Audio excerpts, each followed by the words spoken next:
depth of the kind of questions that have brought you to this forum today. My first question to you is, how do you know what your areas of strength are? And how do you know what should you improve in yourself? You see, all of us are born to this planet. We come in the human form because we all have a purpose. We also have been given the strengths or the gifts to realize this purpose. And the very meaning of the word education, educate, in Latin means to know your, which means irrespective of whether we study science or liberal arts or commerce, education in the early years is supposed to help us to know, what do I care about? What am I good at? What's my talent? What are my true strengths? And then when I know what my strengths are, and I also understand what I wish to define as the purpose of my professional and personal life, then I can ask myself the question, if these are my strengths and this is my purpose, how do I use my strengths towards my purpose? And when I define that path, then I know that between where I am today, the point of departure, and where I wish to go, which is the point of arrival, what are the gaps? And therefore, what do I need to learn, which are my development areas, which I should improve, so that I equip myself with the competence that is required for me to move from today to where I wish to go tomorrow.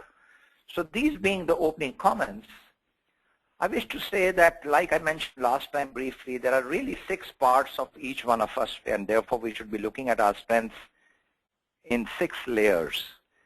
At the outermost layer is our physical body and the 5 senses, and there are strengths linked to that which give us the quality of perception. For example, do I have strengths of perceiving in a holistic way? Like through my eyes, do I have the power of aesthetics, the power of looking at what others don't even notice? If you have read the book, The Blink, in the first 30 seconds after you observe something, some of us have the power to perceive and know what others miss altogether. So do I have the strengths in seeing, which also is in aesthetics? Do I have the strengths in my listening, which also expresses itself in strengths around sound and music and rhythm? Do I have strengths around smelling and fragrance, which I use therefore in cooking and culinary professions, in perfumery industry? Do I have the strengths around the tactile intelligence of touching, and therefore therapy, massage, those kinds of things which require the touch, kinesthetic intelligence, sewing, doing work with my hands, the fine embroidery, for example, which some of us are good at. Those are strengths which come out of the power of touch. There is also the whole aspect of saying that in any other form, when I look at hearing, seeing, smelling, touching, and tasting, the strengths are around the body, the 5 senses, which makes me get data about the world, the quality of perception, that makes me also understand the diversity that is there in the world. There are also strengths which come from a level of instinct. Some people have a gut level reaction. This instinct is shaped in human beings depending upon whether you believe in this or not. Some of us have a strong gut level feel, some strong instinctual intelligence, which is, people say oftentimes it is based on your past life. I don't know if you believe in past life, but if you read the book, Many Lives, Many Masters, you will find this Harvard psychoanalyst who talks about how his patients had, for example, fear of water because in their past life they had drowned. Now, some of us are very good at understanding that this instinct that is guiding us, is it something to do with the data I am receiving just now, or is this because of some past tendencies that I'm not even conscious of, and therefore people who have the strength to know how much of their instinct they can trust, they are able to not just react to situations, but they are able to respond. So the mastery over instinct helps us to move from the reaction to response, which is based on converting data into information. At the third level of the human being's strengths, there are strengths which are linked to the emotional self.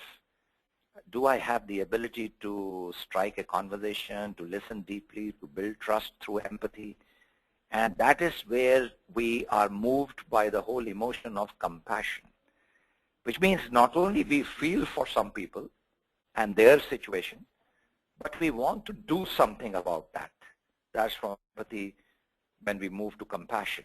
And there are strengths some of us have who have this gift of really being able to strike a rapport with a stranger, being able to build trust with difficult people, being able to influence groups to form communities. And it's all linked to our strengths of emotional intelligence.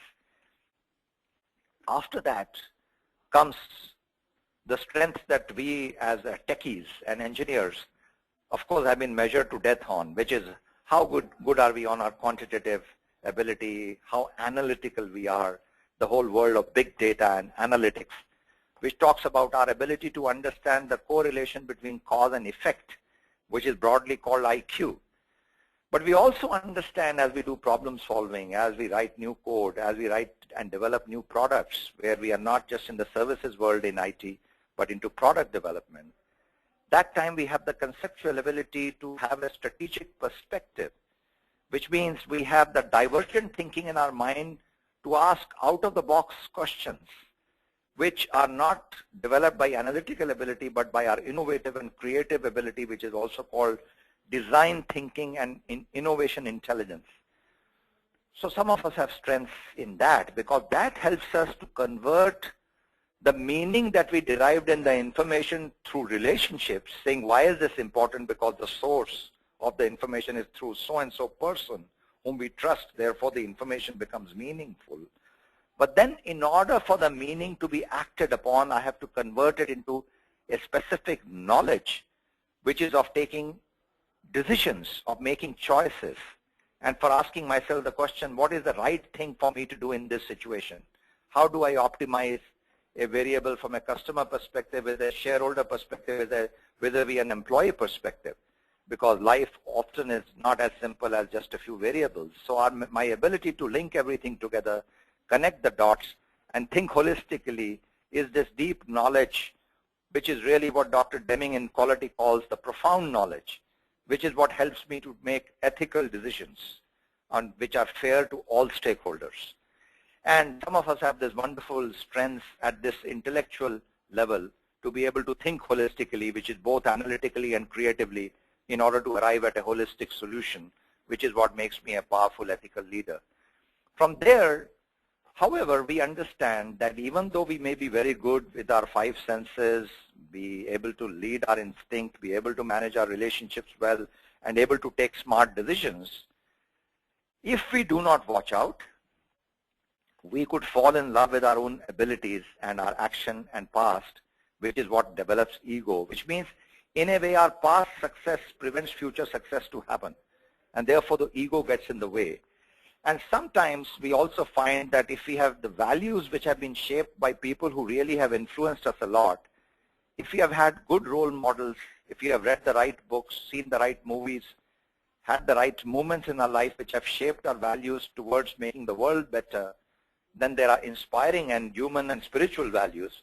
On the other hand, if we have had the role models who have told us how to take shortcuts, who have made quick money, who have got around by manipulating people, sometimes our values also get mixed up, and we believe that in the world of commerce and industry, unless you are manipulative, you cannot get ahead, and thereby some of those habits come in the way. Also, if we are not very secure about ourselves, if we don't have a sense of a larger purpose, we begin to think too much about our own selves to say, what is in it for me? And we begin to get concerned, even though we may be wealthy and rich, we may be worried about whether we will continue to be wealthy and rich. So those are the kind of fears that come in. But once we are able to have the strength to really leverage our positive human and spiritual values and overcome all the negative values of, let's say, comparison and hatred and jealousy and anger and so on.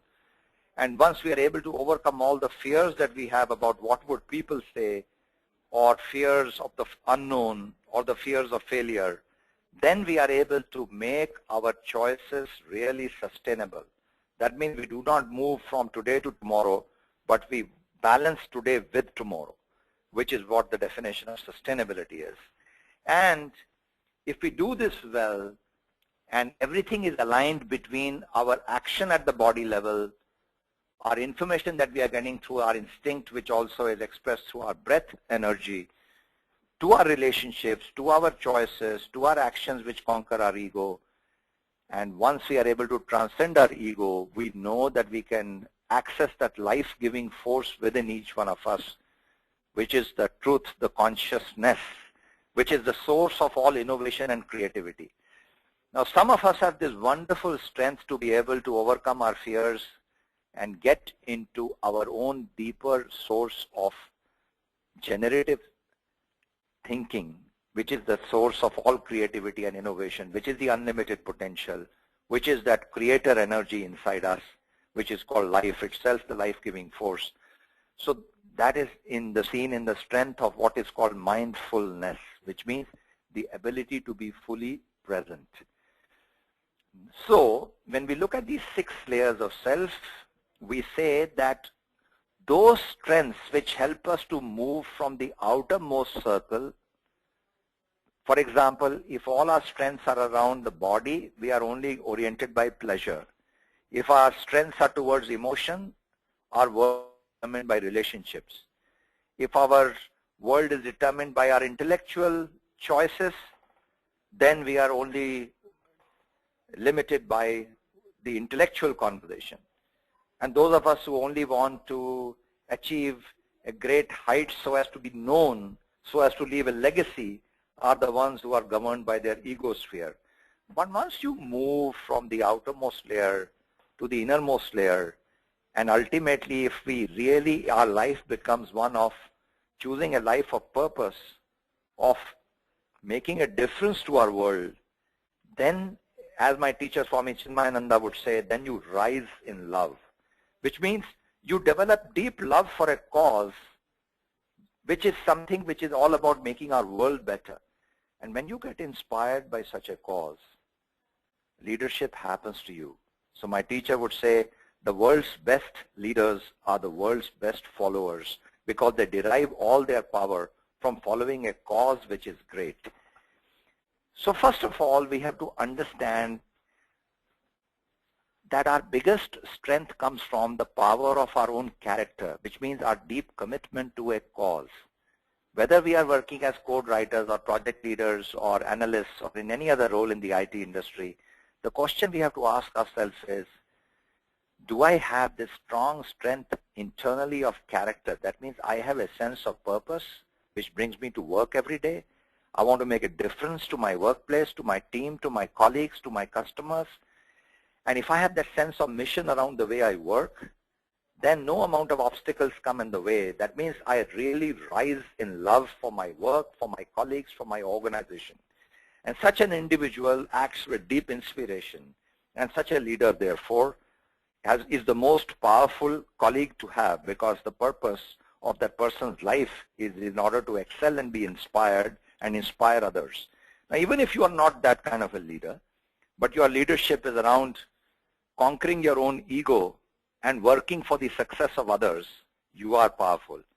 If you are not like that, but you are a great thinker, you are an inventor, you can come out with new ideas. That means through the power of your intellectual ability, you can make a difference. And if you are not such a person, you can make a difference through kindness, through generosity, through making others happy by smiling at them, if not anything else. And if you don't have that, you can even beautify the world by the emphasis you make at the workplace on, through the power of visualization, on aesthetics, through the power of the way you speak to people, through the sound intelligence and musical intelligence, the way you even speak, the tone of your voice, the way you impact people in your body language. Or if nothing else, you can even make a difference by, let's say, contributing to, let's say, making others happy through, for example, if you have the skills of cooking or doing things like that or working with your hands, you can make a difference. So it doesn't matter what your strengths are. Our question to ask yourself is to know that there are 6 layers of strengths and for you to be aware of that fully. Here are some helpful questions which are very helpful to know your strengths. Ask yourself the question, in the last few years of your life, when was I at my joyful best? Which means I did something that made me feel very happy for a long period of time. Then ask yourself the question, what enabled me to do my best work? What was present inside me which made me excel? Then ask, what does this teach me about my own strengths? And then ask the question, when I look at these strengths, how are they linked to the way I lead my body and the 5 senses? Therefore, the strengths are linked to that. Or they are linked to my emotions and the way I deal with people. There are strengths linked to that. Or they are the way in which I think and create and innovate. So they are linked to my intellect. Or they are linked to higher purpose. That means my strength is really my character, which is my cause that I am in love with, which shows in the way I work every day. And therefore, I have that deep strength. So you can categorize your strengths in different ways. So if I were to summarize what we have been talking about so far, we believe that the essence of this journey is to understand the larger notion of leadership or inspired leadership, which is what SOIL is all about, which is a business school which says forget about only good old management, which is about planning, organizing, and controlling, which all the business schools provide. But on the other hand, be more aware of leadership and leadership of self, which is how do you lead your own body and actions? How do you lead your own heart and emotions? How do you lead your own thinking process? And then to realize, how do you get led by that inner voice guiding you, which is that divine energy, that conscious energy, that truth within, which Sri Ravi Shankar, for example, says, that childlike quality inside each person, the innocence, which is waiting to be tapped, the generative quality waiting to be tapped. So it's to understand that life is about really, your strengths emerge most when you make conscious choices. And when you enable others to do so, you are acting like a leader with a difference. And in order to therefore understand that strengths can be at that various levels, the nearest tool that can express this in multiple ways is a tool we work with called Caliper, which is a company founded more than 50 years ago by a psychologist, Dr. Greensberg, who was blind at the age of 13, but he became New York's topmost psychologist, created a company with over 300 PhDs called Caliper Corporation, which today has done millions of people's testing on what are their natural strengths. And we use this Caliper instrument. We have done this assessment of more than 10,000 leaders in India, including all the senior management of companies like Tata Steel or Mahindra's or Taj Hotels, for example, in which we help people to discover their strength through the psychometric tool, which is what we also use because we believe that CAT and GMAT are very limiting tools for you to understand your strengths when you apply to a good business school. So we use Caliper, which is a much more powerful and in fact even more expensive test, but we subsidize every candidate who takes this test to understand because we believe strongly in the power of Caliper, which helps people to really discover their own strengths. These strengths are categorized into general traits on leadership. For example, the amount of assertiveness you have, the amount of influencing ability you have, the amount of resilience you have, and then it moves on to the dimension of how you use your intellectual power to take decisions and solve problems, or how do you combine all your traits through your social intelligence and interpersonal intelligence to influence people, and that helps you to provide service to others. And finally, how do you organize your resources, manage your time, and actually do execution? So there are people who are very good in doing those things as well. So this multiple intelligence view of yourself helps you to truly discover your strengths in a comprehensive way. Now the question, which brings us to the heart of this webinar. There are different ways. Some of you may be very good with numbers. Some of you may be very good with people. Some of you may be very good with art form. Somebody amongst you may be very good in getting things done, in organizing events. Irrespective of what your strengths are, you have to ask yourself the question, why should you really love yourself? What are the strengths in you that make you a unique person? See, unless you recognize your own uniqueness and unless you have reason to love yourself, you cannot really make an impact in this world. So my question to you at this point is, what is it that you are aware of within you which shows your own strength, which is what you love about yourself? And then the question